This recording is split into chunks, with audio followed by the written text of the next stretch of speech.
Құрметті әріптестер, ардақты ата-аналар, қадірлі оқушылар. Міне тағы бір оқу жылы өз мәресіне жетті. Бұл жыл оқушыларымыздың білім алуға жан-жақты дамуы мен тұлғалық қалыптасуға бастар маңызды кезең болды. Бүгін еліміз бойынша 4 миллионға жуық оқушы ұстаздарымен және ата-аналарымен бірге дәстүрлі білімім отаныма бірыңғай сынып сағатында оқу жылын қорытындылауда. Соңғы сабақтың дәл осы форматта өтуі жас ұрпақтың болашағына деген ортақ жауапкершілік пен бірліктің айқын көрінісі.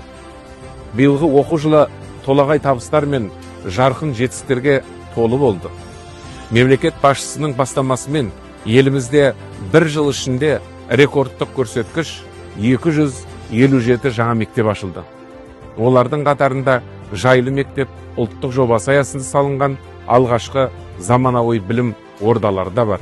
Оқушыларымыз халықаралық білім додаларында 362 медаль иеленіп, оның 41-і алтын медаль болды. Астаналық 10-шы сынып оқушысы Нұргүл Егенбергенова Азия физика олимпиадасының ең үздік қатысушысы. Маңғыстау облысынан Рамазан Утантаев Азия тынық мұхит аймағының ең мықты лингвисі, ал Шығыс Қазақстаннан Алдияр Амангелді Орталық Азияның үздік информатика ретінде танылды. Ел тарихында алғаш рет колледж студенттерінен құралған Қазақстанның ұлттық құрамасы Францияда өткен 47-ші WorldSkills чемпионатында зор табысқа жетіп, 7 медальон иеленді.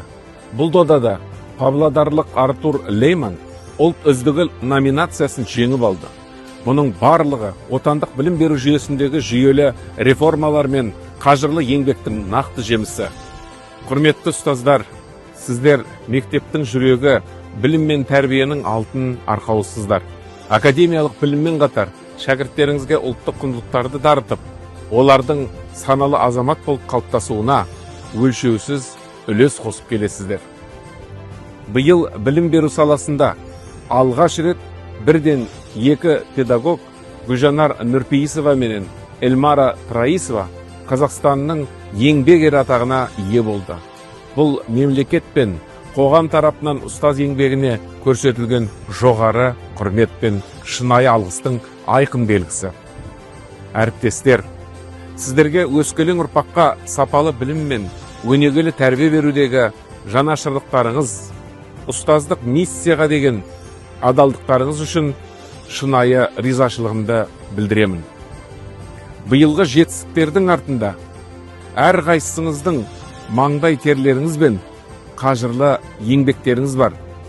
Құрметті ата-аналар, сіздердің үнемі балалардың жанынан табылып, олардың алаңсыз білім алуына, жан-жақты дамуына көрсеткен қолдауларыңыз біз үшін аса маңызды.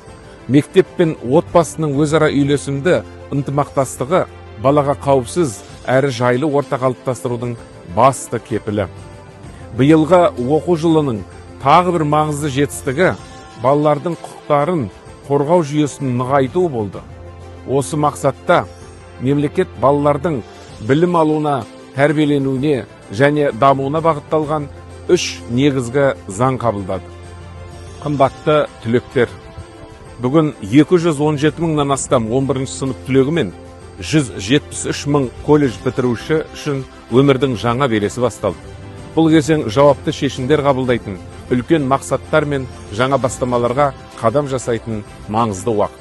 Ардақты түлектер, сіздер алған білімдеріңізді ел игілігі үшін жұмсап, мемлекетіміздің жарқын болашағына адал еңбек етесіздер деп сенеміз.